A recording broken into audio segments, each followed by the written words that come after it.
Hello, the internet! It is Saturday, the 3rd of July, 2021, and welcome back to the channel.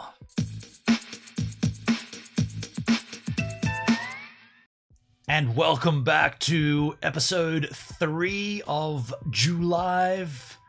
Maybe not episodes, I don't think that's the right word. Day 3. This is live every day for the month of July, right here on the tubes of you.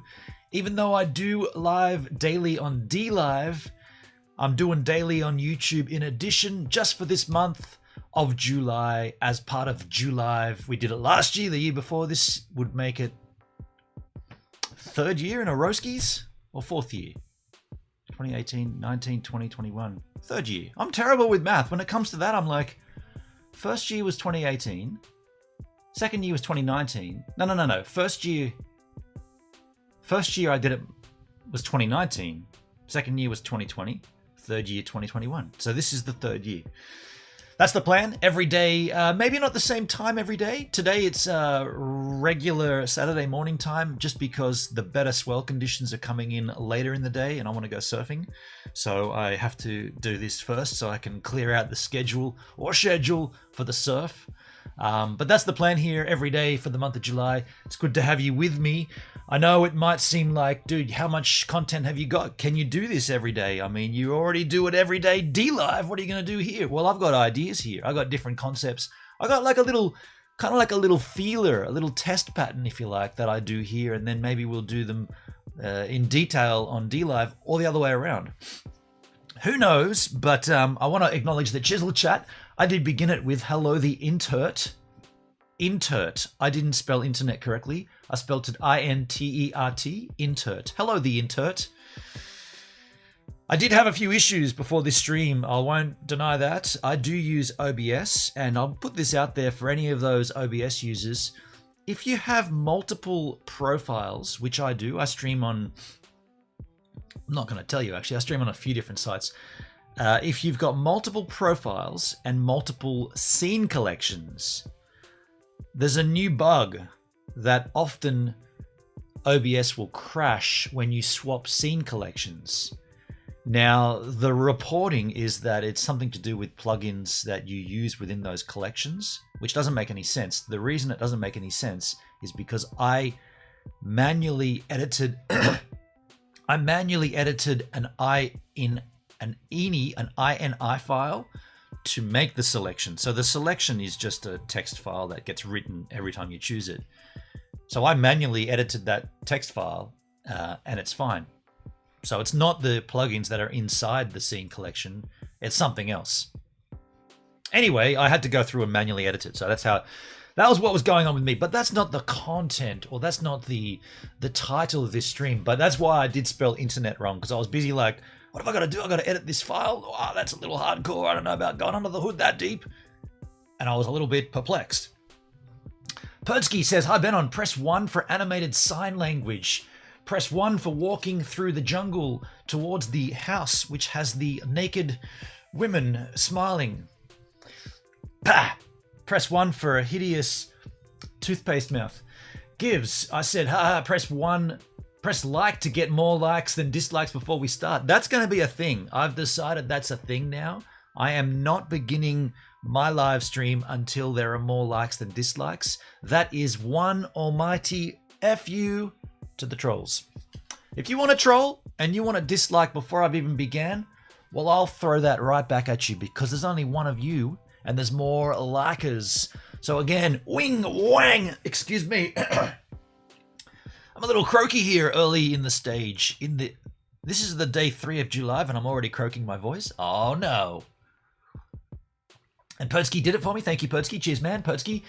And Perdsky says, in relation to the topic, I would draw an analogy to bushfires. It's better to maintain a fire ban during the summer months than to risk spot fires turning into an out of control situation. My advice to that would be somewhat along those lines. I would advise backburning during the colder months. Not so much banning fires outright. I would encourage back burning and controlled burning during the colder months. But anyway, we're going to talk about COVID. Woo. It's a discussion topic. It's hot on the lips of everybody around the country. Australia's in lockdown. We have no deaths. I'm just putting that out there. I'm just saying no one has died from COVID-19 yet in this country in 2021. And here we are, possibly in the harshest lockdowns we've got. And I'm just asking. I'm not pretending I have the answers. I'm not here to say, this is why that's wrong, blah, blah, blah, blah. Big stormy discussion. No, I'm just here to say, they're the facts. No deaths. None. Not a single croak from COVID this year. And yet we're in harsh lockdown. Don't get angry at the messenger. They're the facts.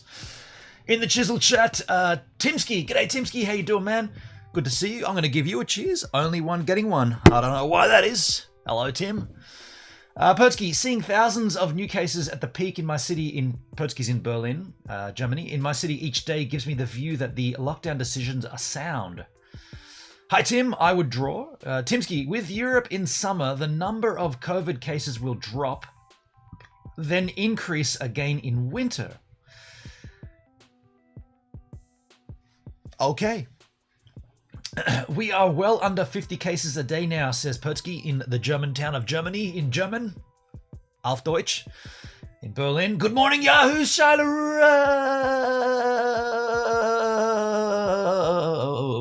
She liked it. Thank you, Charlotte. Pertsky, smiling face, cut of meat, smiling face, kiss, smiling face, cut of meat.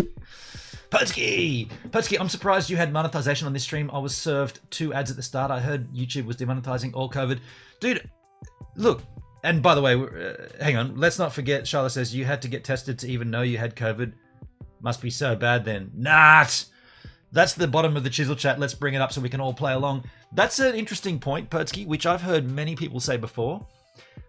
This goes back to the beginning of COVID. I've heard people say, if you do COVID-related streams, you instantly get demonetized. And I got to tell you, that has never happened to me.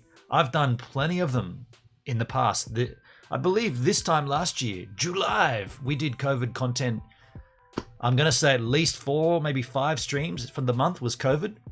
Every single one of them still monetized. I don't know where that comes from. The only thing that I do know is that if you do a COVID stream, YouTube will put a little bar at the bottom giving you a direct link to like the WHO or the regular mainstream statistic page. So they don't want people to say, I'm doing a COVID stream, and by the way, it's all fake. It's all come from Pluto with the Plutonians, because someone may believe that. Yet if underneath that stream is a big bold text block saying, the above shit is completely fabricated, here's the real stats. That's what they're doing. They're not stopping you from doing it, but they are saying, here's the hardcore, cold, hard facts. If you want to research them, please, here's the link. That's what's going on. But with that said, I want to have a look at the worldometer.info. This is the place where you can see statistics drilled down by country. I don't know if you can drill down by year, but you can certainly drill down by country. I want to drill down by, let's go over here. Steak? Money's too tight for steak. Steak? Better take the cut of meat, cut of meat, cut of meat, cut of meat, and Runsky then. Hugging face, cut of meat.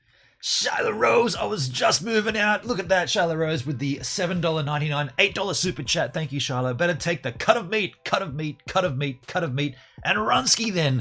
Smiling face, cut of meat. Thank you, Shyla. Very, very kind of you. There's no COVID in that meat, is there? That's what's coming next. Surely that's what's coming next. Surely there'll be a point in this country where it's like, you can get COVID from food sources now.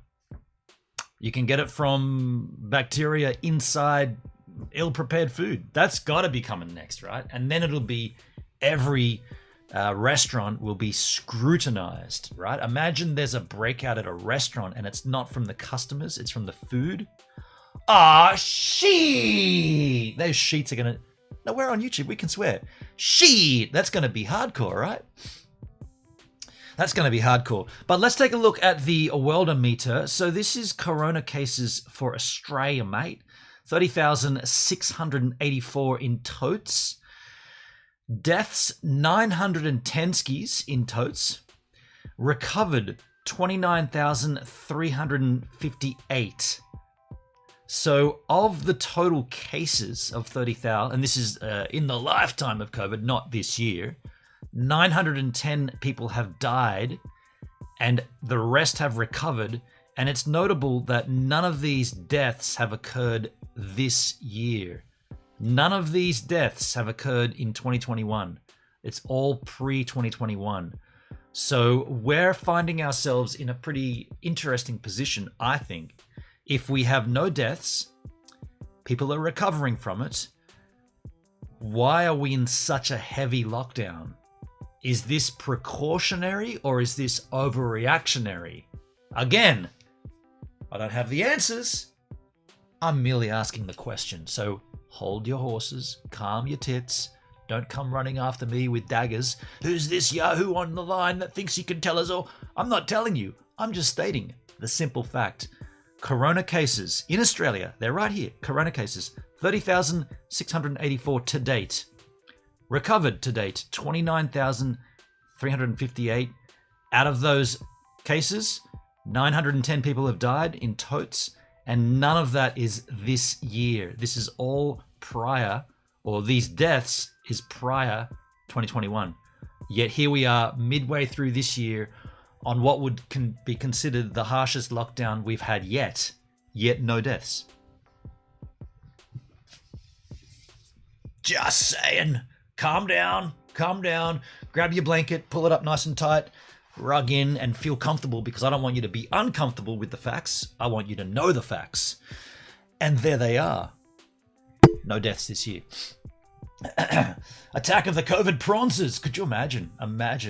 Charlotte ScoMo said yesterday, even international travel for Aussies, we're looking at end of 2022. International travel, end of 2022. So not the end of this year, the next year. Crikey. That was clear. That got leaked during the budget estimates. I do have an announcement from our PM. Let's take a look at this. This goes back to yesterday. Last night, PM announces 4 crucial phases for the Australian pathway out of COVID-19. By the way, what a very attractive presenter there. What's her name? Doesn't say. Well, we'll see in a second, I guess. Is about to speak in Canberra, so let's take a listen to what he has to say.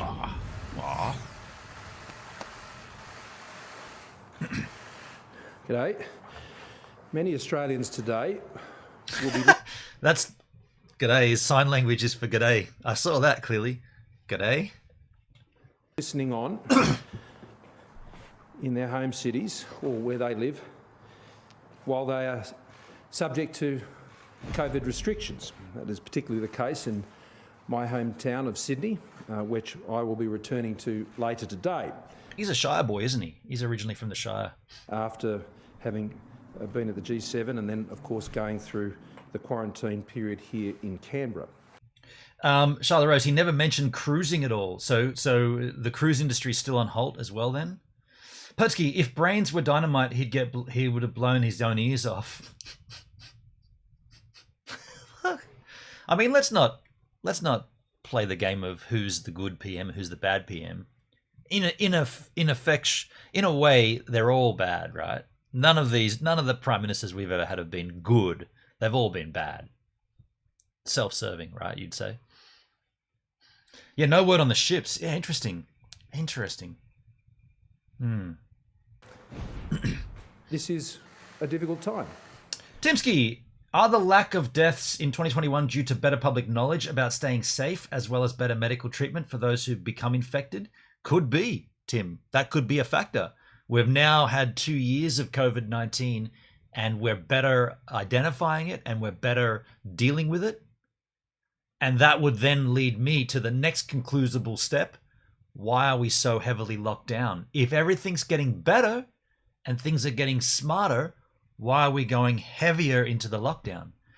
Arguably, if what you're saying is correct, which it sounds like it might be, arguably we should have gone hardcore at the beginning when we first discovered this in early 2020, and perhaps maybe those deaths would be zero by the end of that year instead of going through the whole year and into this year. I'm just saying what, because you said it, you put that out there. It's because we're better dealing with it, possibly. If we are, why didn't we do this from the start? Why weren't we heavily locked down at the beginning to avoid being so long in this process? Mindy in the house. G'day, Mindy. How you doing? Mindy says, how's the vaccination distribution? I guess the problem we have in this country is the elderly being told not to use the AstraZeneca. Pfizer is the only one, and there's a shortage of that. We heard about that yesterday in the chat. There's a shortage of the Pfizer vaccine, and AstraZeneca is out. Or it might be the other way around. I beg your pardon. When people are dealing with the restrictions, but that has been our experience over these past 18 months as our country has battled COVID-19 like every country has. Every country has had their share of success and also of failures over this period of time. Is there something to be said about, I heard a brief discussion about Singapore. Singapore has taken an interesting stance on COVID, saying something to the effect, and I'm paraphrasing, so don't quote me, but to the effect of, well, we're just living with this now. We just accept that this is part of our daily life. We've all got COVID. It's a thing that you just deal with like the flu, and we just move on. They've got stricter quarantine regulations though, but they have made an alternative approach to it, is what I understand. Singapore. I don't know. Don't quote me, and if anybody wants to correct me, I'll stand corrected. COVID-19, managing your way through COVID-19 is uncharted waters. And anyone who thinks there is always a pathway that is without risk, that is without vulnerabilities, clearly doesn't understand the significant challenge that all nations face in dealing with COVID-19. But those who understand this best are Australians who deal with this every single day. We understand it better than anyone else in the world? Not really. And today was an important meeting of the National Cabinet. It was our 45th meeting of the National Cabinet. At no time in our federation have state premiers and chief ministers of our territories and the Prime Minister met together with such frequency to deal with a national challenge. A challenge that has gone on now for a long time, and there is still quite a journey ahead of us. And we will continue to meet. Indonesia has massive daily numbers of infections. Right, Timsky. Yeah. So what are they doing? And wrong? We will continue to work together. How many deaths? That's what I'm more interested, because it seems like a lot of people can get this and then be better from it, not get it again and not die. And hello, my fellow givers. How are you, Mindy? It's good to see you. Welcome to the stream. As best as we possibly can to ensure that Australia's COVID-19 response is world class. Today we reaffirmed our commitment to that task in the National Cabinet. But we didn't do that just in words, we've done it in deeds. The good news I have for Australians who are subject to restrictions today is Mindy, everyone in the hospital or the ICU declined the vaccine months ago in Indonesia. Or are you talking about where you are? Mindy's in Missouri. Is that what you're talking about? Or are you talking about Indonesia? We have agreed a new deal for Australians on the pathway out of COVID-19. A pathway from a pre-vaccination period which is focused on the suppression of the virus, on community transmission cases, to one that sees us manage COVID-19 as an infectious disease like any other in our community. So you're talking about the US there, Mindy. Right, gotcha. Tim says, Pertsky says, Tim, at possible careless sharing of satay sticks. Jesus. Now, there is still some pathway from here to there. But the pathway we have agreed today, I think, gives all Australians encouragement and I think much needed hope in what has been a very difficult time. We have affirmed today a plan that has 4 phases that will be finalised in coming weeks. 4 phases, folks. 4-phased approach to Australia. Charlotte. Goodness gracious me, I'm still asleep. The thing that is concerning me is the fact that they're not mentioning regular flu. Dead set winter here? Or deadliest winter here and no talk of it? Is that a fact? I mean, it has to be said, how much of the coronavirus is the flu? Like, it's a strain of SARS, right? How much of it is common household flu? Which I feel pretty good. I haven't had it this year. I had a real bad chest infection earlier this year and I managed to knock that on its head. Based on the expert medical evidence and modelling work that is being done by the Doherty Institute and channelled through the task force that was established some months ago to do this work, that first initiated that work in relation to the Alpha strain of COVID-19, and that was reported to National Cabinet several weeks ago, and now is finalising its work on the Delta strain. The plan has... Now, the Delta strain, to be clear, the Delta strain is the Indian strain, right? And the Indian community declined it being called that. They wanted it to be known as not Indian, even though it did come from India. It's like how the whole world got angry at Trump when he said the China virus. It's like, the thing came from China. Why can't you call it the China virus if it came from China? I live in the South Coast because it is the South Coast. Like, people get so angry at that. It's like, I think you're getting angry at semantics there. It's not really that important. It came from China. Therefore, you could call it the China virus if you wanted to. Not a big concern considering people were dying at the time and people were worried about the name of it. Charlotte says, the thing that is concerning to me... Oh, no, I've already read that. Sorry, she says, even at the GP, there used to be signs up saying to get the flu shot. It's definitely not there anymore. I was at the GP this week twice. No flu shot indications. Right. When I was at the doctor earlier this year for... What did I go for? I went for a blood test, that's right. That's right, I thought I had prostate cancer. How could I forget? Or I went and got checked for prostate cancer. All clear, by the way. I noted that there were no magazines, no reading material. And I was like, no reading material? Yeah, because COVID. So COVID could sit in the pages of the magazine. Okay. And you could touch it.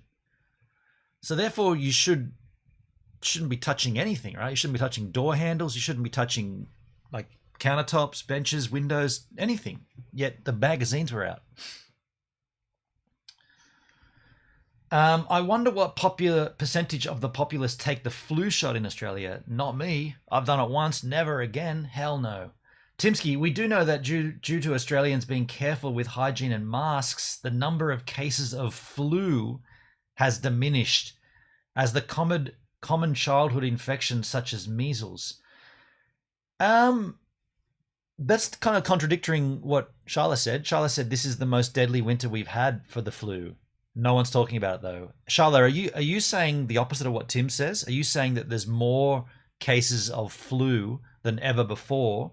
Because that's exactly opposite of what Tim just said. Potsky, Benon, no penthouses in the waiting room? I'd find another doctor. That's a Curb Your Enthusiasm episode. The doctor put Playboy magazines out in the waiting room. Yeah, I like National Geographics, actually, to be honest. Whenever I get there, I love seeing those ones. They're always really old, too, like discovering an ice shelf in the stars and all this stuff. And it's like, dude, this happened like in 1984. But how? There's a big double out page spread and it goes out 4 pages. It's rad. 4 components. The first of those we are currently in now. There we go. First stage. And it is based on the agreed principles that were set out before National Cabinet that I took to them today.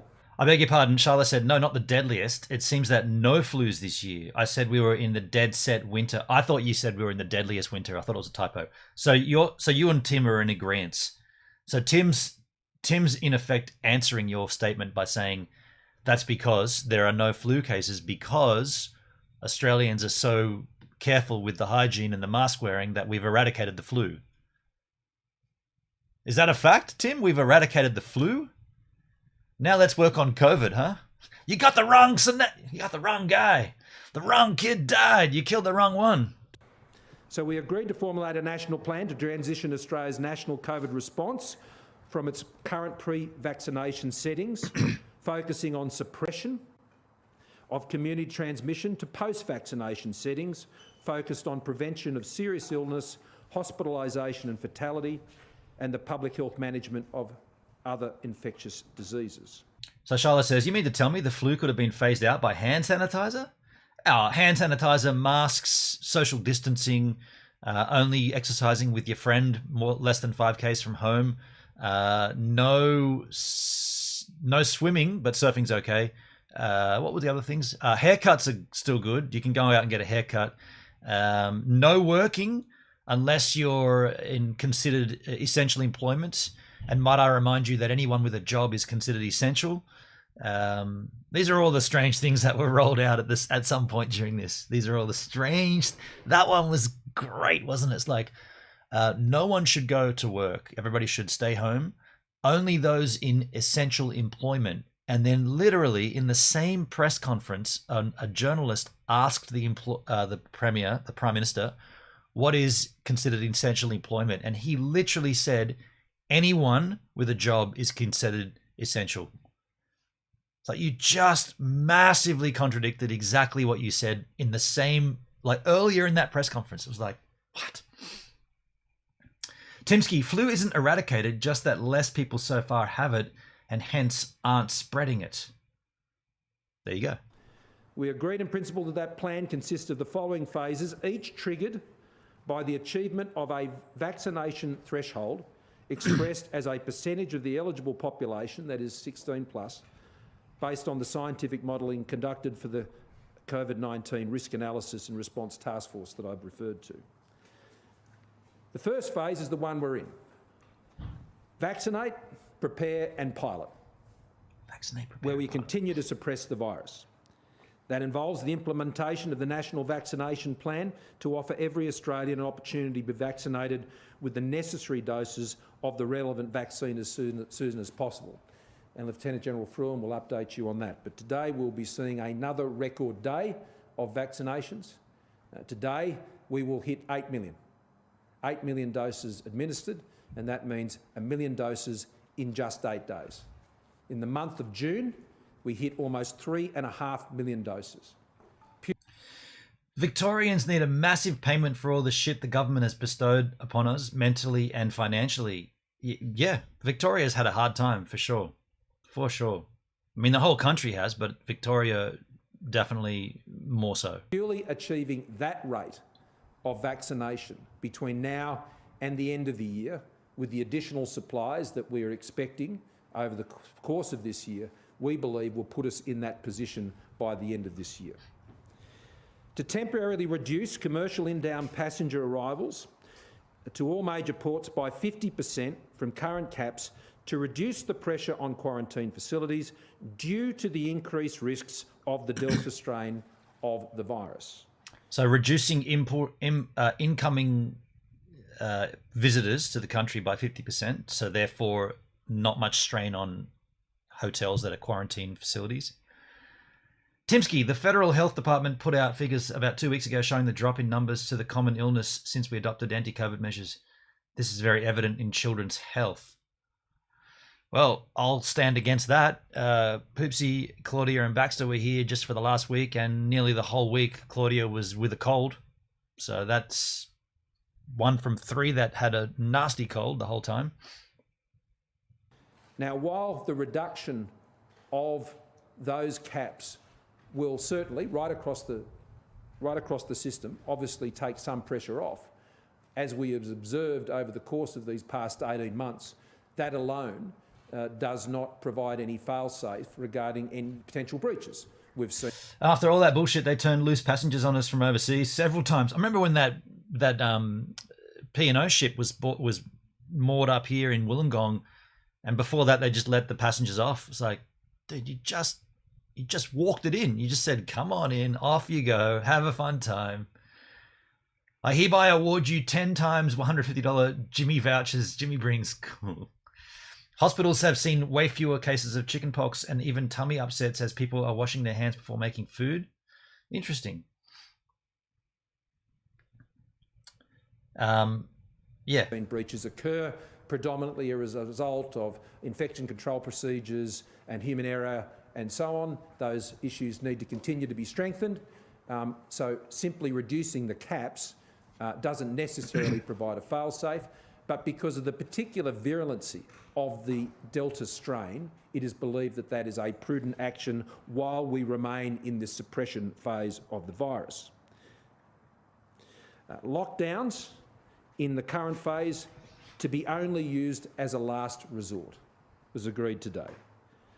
The Commonwealth will facilitate increased commercial flights. Those are those facilitated commercial flights that we have been running to increase international repatriations during this period of reduced caps at the commercial caps at the major airports, and they will be channelled into Darwin for quarantine at the National Resilience Facility at Howard Springs. So where we will lose some capacity from inbound flights of those coming back through commercial flights, the Commonwealth will directly seek to mitigate that by upping, wherever possible, those commercially facilitated flights that the Commonwealth is pursuing. Now, I would note in recent days and weeks that we have seen demand for those facilitated flights run by the Commonwealth having actually dipped. And so those flights we've been bringing in have not been full because there hasn't been the demand to take those up. Now, I suspect that will change now with the commercial flight restrictions. Then we will see that supply being fully taken up. Pertsky, maybe I'll register for one of those. I need a holiday. You got to have a good use case. By the way, I do like how ScoMo addresses the whole room. We've seen press conferences where they pick a single journalist and focus all of their eyesight on one journalist. At least he scans the room and gives it to everybody, right? Gives his glare out there. And we will be enhancing that, increasing that from major ports to ensure that we can keep the pace of bringing Australians home. We will also extend the International Freight Subsidy Scheme to ensure maintenance of essential freight supply lines by air impacted by the reduction of commercial caps at international airports. As I stressed today, reducing the caps of commercial flights will come at a cost to the Commonwealth Government. My good use case, Pertsky. I am holiday deprived. You might need a stronger case than that, dude. Political foolishness. Hello, political foolishness. Welcome to the stream, my friend. How you doing? The virus was a bioweapon, and the irrationality of the politicians convinces me there is sinister stuff happening on a global basis, plus politicians are prone to bribery. Now, are you talking about Australia, or are you talking about a particular country in specific? At this stage, we're discussing Australia, but if you have a particular country that you think might be in on that, let us know. ScoMo reminds me of an old dean of middle school. Yeah. Yeah, that's a poor place to pause it for him, but he's not the most handsome of men, is he? How can we listen to him? He can't even grow his own hair. What was it? That was a Simpsons quote. Hey, how can we give this man any respect? He can't even maintain a head of hair. I'm not saying that's what we should be saying, but there it is. So this is not a costless exercise. Medicines, vaccines come in by plane. Essential freight comes in by plane. So the Commonwealth's decision to support this reduction in those commercial caps comes at a fiscal cost to Commonwealth taxpayers. But we agree he needs that a mow. it is an important part. He actually would look pretty good with a mow. Yeah, I reckon that's a good idea. If he put a mow on. Yeah, he'd look all right with a mow. Of managing this most virulent strain during the course of this suppression phase. Political foolishness says, no, in general, including Canada where I am. See, the reason I think that your statement, I'll just read it again. You said the virus is a bioweapon and the irrationality of the politicians convinces me there is sinister stuff happening on a global basis. Plus, politicians are prone to bribery. The reason I don't believe that is because, and I just wanted to clarify where you were talking about. You're talking about Canada, but you're saying in general as well. I don't believe that, because for that to happen, you would have to have every government working in cahoots. And how far are we in the stream? We're 40 minutes in. Fuck me. We know that the governments of this planet do not work together. They work against each other. More than ever, every single government works against the next one. There are some alliances, but generally speaking. So for them to all be in on it together, that's more of a conspiracy theory than I think you could even present and have anyone believe. Doesn't make any sense, dude. The world is not playing together as one big team. The world is fractured into small teams. And for your statement to be correct, we'd all have to be on the same gag together. And fuck, that doesn't happen, dude. That does not happen.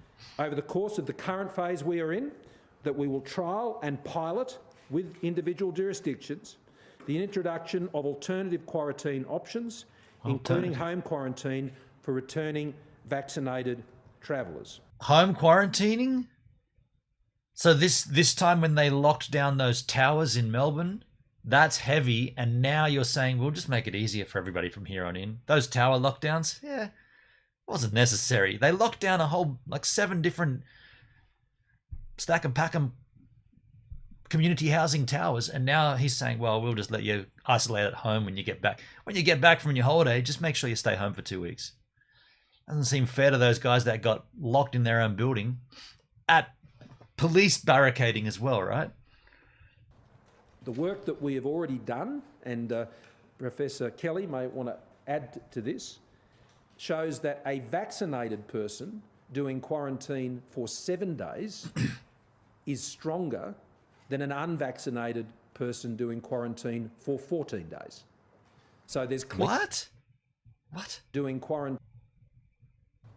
The work that we have already done, and Professor Kelly may want to add to this, shows that a vaccinated person doing quarantine for 7 days is stronger than an unvaccinated person doing quarantine for 14 days. What? That's a weird statistic. So if you've been vaccinated, you only have to quarantine for 7 days. If you haven't been vaccinated, you quarantine for 14. That's a weird statistic. Tim, political foolishness. The Chinese openly admitted a good 18 months ago that COVID-19 was lab created for political germ warfare, not to kill, but to severely incapacitate. I've never been able to say that word. The enemy. I never heard that, Tim. I've never heard China say they admittedly openly made this. They even made a spy thriller type movie about it. Okay. Political foolishness. The president of Belarus in 2020 was offered $940 million to lock down his people by the World Bank and the IMF. He called it a bribe, and his country was 9 million people. He said no and exposed it. Okay. Clear medical evidence to suggest that vaccination means that shorter periods of quarantine is possible without any compromise of the health and safety standards that is currently delivered by a 14-day quarantine for unvaccinated persons. So, just to put the other angle to that discussion that ScoMo's just made, he's saying 14 days is no longer required if you're vaccinated. You only need to quarantine for 7 days. But where were we looking at just the other day on DLive? Israel, where half of the deaths, over 50% of the deaths of COVID is from those that are vaccinated. We saw that. We saw that statistic from Israel. Over 50% of deaths from COVID-19 are from vaccinated people. So why we're getting 2 different scenarios here. Getting vaccinated actually clearly helps, and the medical evidence backs that up, particularly for quarantine. South Australia has indicated that they will be seeking to work with the Commonwealth, having the necessary digital applications to support that. It would be a very small-scale trial, but we want to make sure that before it goes to any scaled-up use, that we have worked through that, and this will be a very transparent exercise with other states and territories. We will continue to expand the commercial trials for limited entry of student economic visa holders. A number of states are doing that, and so we will recognise and adopt the Commonwealth's existing digital Medicare vaccination certificate that is automatically generated for every vaccination and registered on the air. So that is something that's already there now. By the end of this month, as I've said to you before, it will be at another level, which would see it being able to be incorporated in things like Apple Wallets and the like. That we will put in place a digital vaccination authentication at border, that we will prepare now, as we already are, the vaccine booster program, and there will be a further review of the National Hotel Quarantine Network to ensure that the standards, infection control procedures and the like are being adhered to. All these processes that include phone apps and like logging in, barcode entry to venues and whatnot, these are all good if they work. The reason they often don't work, and I experienced this just recently, I've got what you would consider a dumb phone. It's not connected to the internet unless I bring my internet with me. It has no 4G connection. I pay for a 4G connection. I pay for 2 4G connections for my live streaming setup.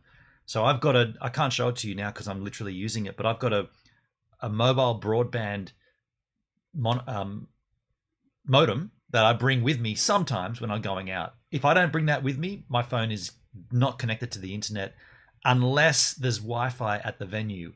Now, we went for birthday celebrations at a venue in Shell Harbour, ironically, where there is a pop-off. And I literally went to the venue and they all had the barcode scan in. You got to do this, you got to do that. And I said to the venue, "What's your Wi-Fi password?" And they said, we don't give it out to the public. I was like, so I've got a phone here. I can't use it. I can't scan in. You won't give me your Wi-Fi. I just walked into the venue. Well, what can you do at that point? I have no internet connectivity on my phone and they wouldn't give me their Wi-Fi. I tried.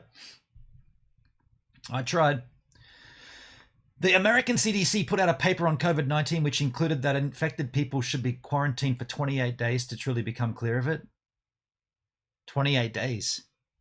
Just so you know, I believe politicians are coordinated by the globalist elite and that meet at such places as the World Economic Forum and other places. Otherwise, I'd agree with your point. The point you made about countries not cooperating, to be clear. Yeah, I don't agree that they're all in on it. Hell no. Hell no. That would be frightening because at that point, who's the enemy if they're all in on it? If everybody's in on it, like all the governments are in on this one world political government crap, then the enemy would not be this planet. It'd be another planet. It wouldn't even be Earth that they're looking at because we're all together and they make decisions that affect the whole planet. Here's one, COVID. Assuming you've got internet connectivity on your phone. That's phase one. That's the phase we're in. That's the suppression phase. That's vaccinate, prepare and pilot. The post-vaccination phase will be entered once we reach a threshold of vaccination to be determined by the modelling process we're currently engaged in. This will be a scientific number. No number Won't yet? be a political number, won't be an arbitrary number. It will be a number that we can have. Why can't you give us the number now if you've already got the model? Have confidence means that when you reach that level of vaccination... You're talking about a number that you've assigned to we've vaccinated the country to this amount, but you won't tell us what the number is? You've already got the models? You've already worked the models? Why can't you release the number? In the population, which may include specific targets on vaccination of vulnerable populations such as those over 70, and we're about at 70% now, I think, JJ, on vaccination of first dose for those over 70. That's the gate that we have to get through. Once we get through that gate, and that'll be determined... No, he doesn't tell you where the gate is, though. Is there an election coming up? Maybe. ...by the scientific evidence, then we will move into a phase where we seek to minimise serious illness, hospitalisation and fatality as a result of COVID-19. That's the objective. And our measures, I stress, may include, these are still to be determined, but we agreed today that we could say that measures may include the following once we reach that: to ease restrictions on vaccinated residents, such as lockdowns and border controls, that lockdowns would only occur in extreme circumstances to prevent escalating hospitalisation and fatality, to restore inbound passenger caps at that time to previous levels for unvaccinated returning travellers, and then even larger caps for those who are vaccinated. So we would see higher levels of arrivals. The caps would apply at what they have been up until now for the unvaccinated, and then there would be a higher cap again above that for vaccinated return travellers. That we would be allowing a capped entry of student and economic visa holders subject to quarantine arrangements and availability, that we will then introduce those new quarantine arrangements for vaccinated residents based on the trials undertaken in the current stage, and then we would either be implementing the vaccine booster program at that time or preparing it, depending on the time and frame of hitting that first mark on vaccination. The third phase is called the consolidation phase. Consolidation. And that is to manage COVID-19 consistent with public health management of other infectious diseases. Now, what does that mean? It's likely we may be in that position in phase 2, but in phase 3, that basically means that the hospitalisation and fatality rates that you'd see from COVID-19 would be like the flu, or arguably better. And we're already... Which they're already almost the same. Seeing evidence of that in other jurisdictions that have... Again, no deaths from COVID this year. ...higher levels of vaccination. So when it is like the flu, we should treat it like the flu. And that means no lockdowns. This is the measures may include to be finalised. No lockdowns.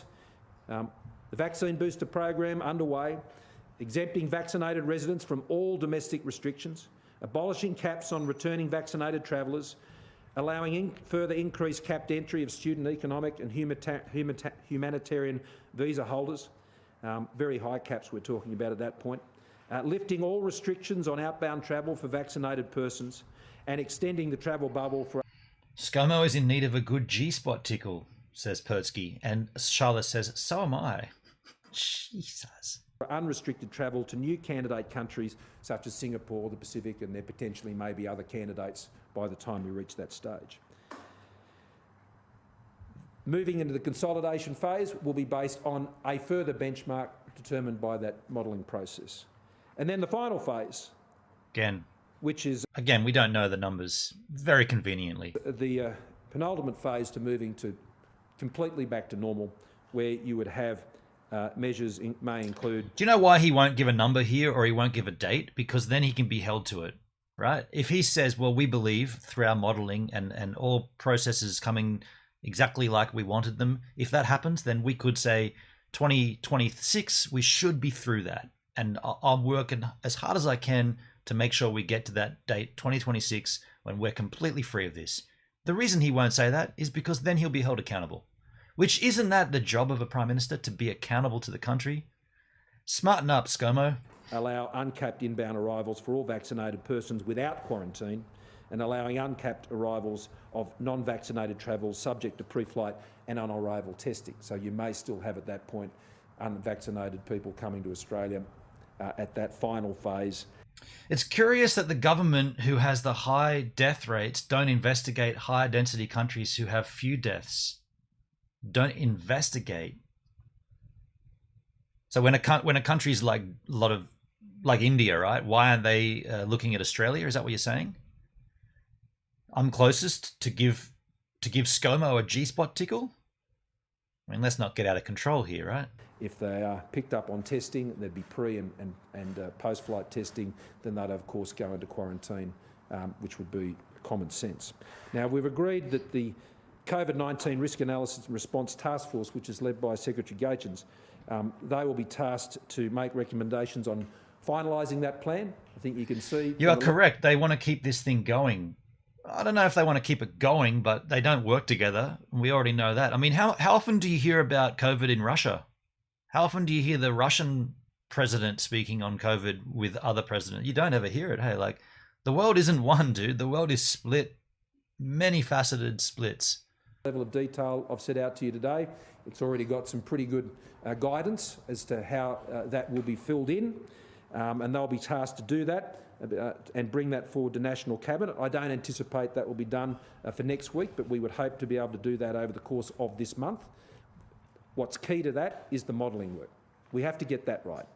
It's a critical number, and we need to be absolutely sure about that in framing where we go to from here. And that will include, of course, them recommending those vaccination targets for each of the phase of the plan based on that modelling. So what it means is Australia gets vaccinated, Australia is able to live differently. For instance, Japan, Taiwan, and etc. Most Southeast Asian examples are experienced in dealing with pandemics. Let's not forget that Asia, and I know this from living in Sydney, Asians in general, you'd always see them with a face mask on, like well before COVID-19. Like I remember being a kid in Hurstville, and you would see Asians with face masks on. Why were they always wearing face masks back in the 90s and early 2000s, and we never did? We giggled at it, right? Why would they wear a face mask?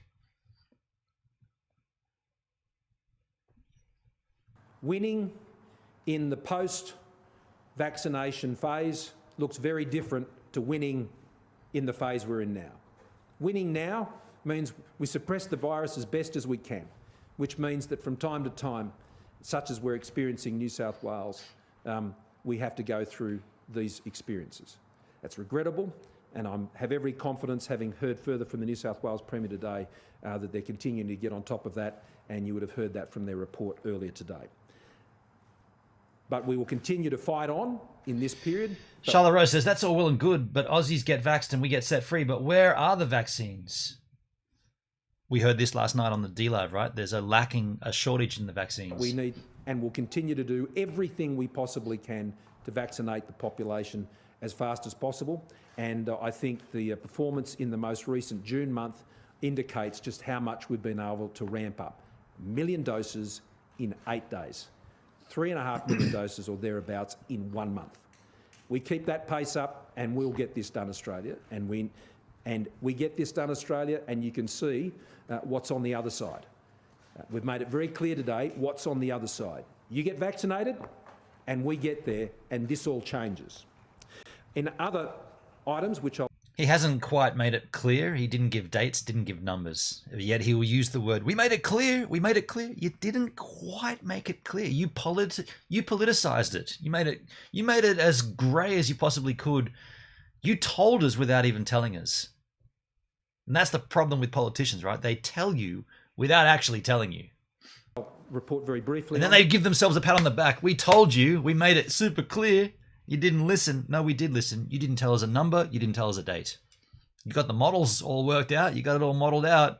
Give us the freaking numbers. I briefed National Cabinet today that the Commonwealth has agreed this week, took that through the Expenditure Review Committee this week, extending out for a further 12 months the National Partnership Agreement on the COVID response, which is the cost sharing of expenses relating to health costs in the states and territories on managing the COVID-19 pandemic. I note that those costs to date, the Commonwealth has provided to the states and territories $5.765 billion. So let there be no suggestion that the Commonwealth is not sharing the load here. We're more than sharing the load, particularly when you add in what we're doing on the economic side of the equation. So we will continue that out for a further 12 months. We anticipate that will cost some $752 million. Benon, you asked the same face mask question about Japan and China last year. They wear masks due to airborne pollution in general, and the Japanese have done for decades.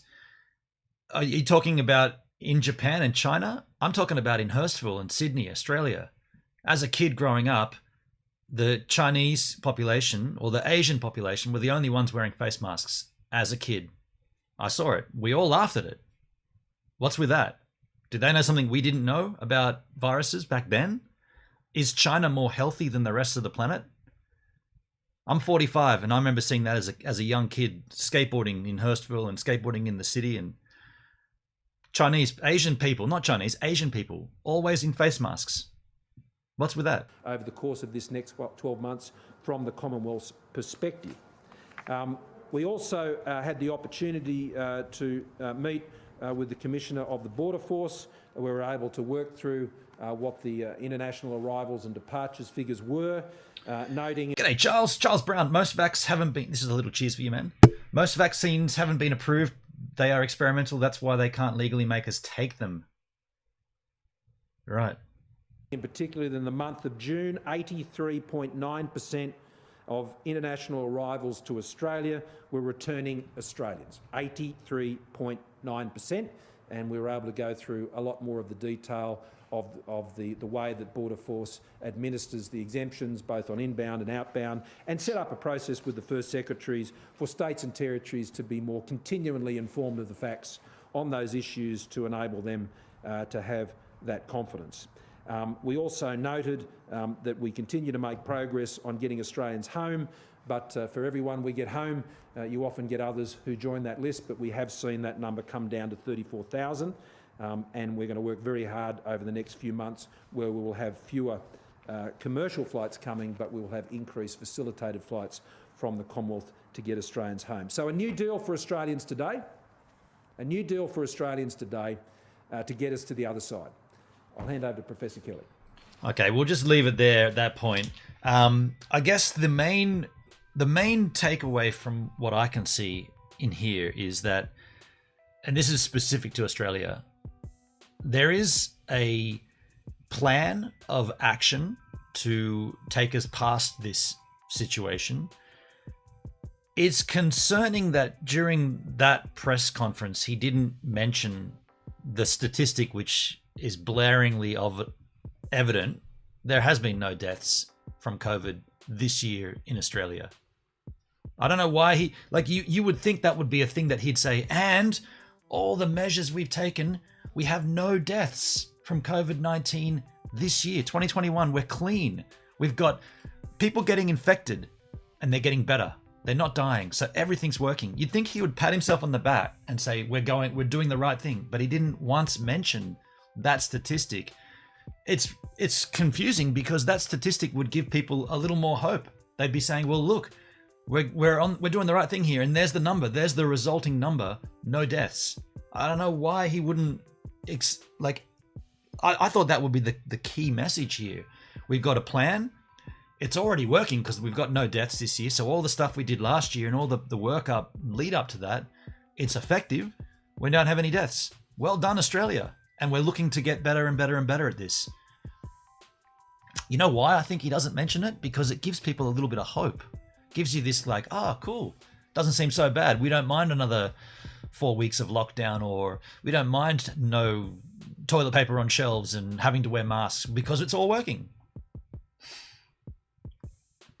Tim says, sorry, Benon. Yes, even wearing masks in Australia. In Melbourne, Asians wore face masks due to airborne particle pollution, especially in areas with petrol and diesel burning vehicles, which is everywhere.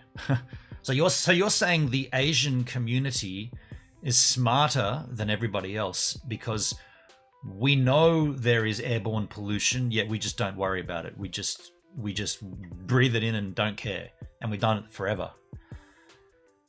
On that note, would it also be fair to say, because the Asian community is already well versed at wearing masks, when this kicked off in Wuhan, they were already good to go because they were already used to wear masks anyway? If masks are the most protective thing for COVID and for the spread of COVID, the question is then, how did it get spread so quickly if they're all wearing masks already over there? Nobody seems to touch that though, and it seems like it's a little bit too sensitive. The Asians always wear masks, so if masks are super effective at protecting us from COVID and transmission, how come it spread from China initially? Asian philosophy, culture, and religion put more a focus on health. Political foolishness. Monty Python's supreme executive power derives from a mandate from the masses, not for some Partial aquatic ceremony, likewise carrots and sticks is no mention. I don't want to take it into the realm of the fictitious comedy, but I see where you're going. But folks, we're gonna wrap this up now. I think I'm getting a little sneezy here. Maybe I'm coming down with the COVID. I'm gonna go surfing and feel better. If you're interested, later on today on my D-Live stream, of which I'm putting the little linky poo in the chisel chat right now, we are going to be looking at Michael Jackson, the documentary, none of his kitty fiddling. We're going to leave that out of it, but the music of Michael Jackson. Every Saturday on D-Live, we do look into some kind of documentary, music-wise, and this week we're looking at Michael Jackson. We did start looking, or we went to look at it, and then blah, blah, blah. Things changed. But we are going to be looking at Michael Jackson. Did I put the link in the chat? It didn't come up, did it? Hold on a second. Hold on. Where's my link to my D-Live? Hold on. Hold on. Why's my D-Live link not coming up? Did I not do that? Hold on. Hold on. Benon, Martin Vinicombe has spent a lot of time in China. His wife is Chinese. Martin pointed out the Chinese in general are very paranoid and breathing. Martin Vinicombe? Why would you bring up Martin Vinicombe? An old cyclist. Very strange. Okay, so that should have done that. My linky poo in my chisel chat for D-Live. If you're interested. Hi and bye. Rob Max in the house. G'day, Rob. How you doing, man? I'll catch you on D... Where is my freaking link? Seriously? Okay, well, you know where to find me. I'm Gives a Minute on D-Live. Not very difficult to find me. Good show, sir. Enjoy your surfing. Thank you, my friend, Political Foolishness. Good to have you in the chat. I'll be here tomorrow. Tomorrow, we're going to look at something even more interesting. The birthday of the iPhone. Yeah. I'll see you on D-Live later on, though. Cheers, eases.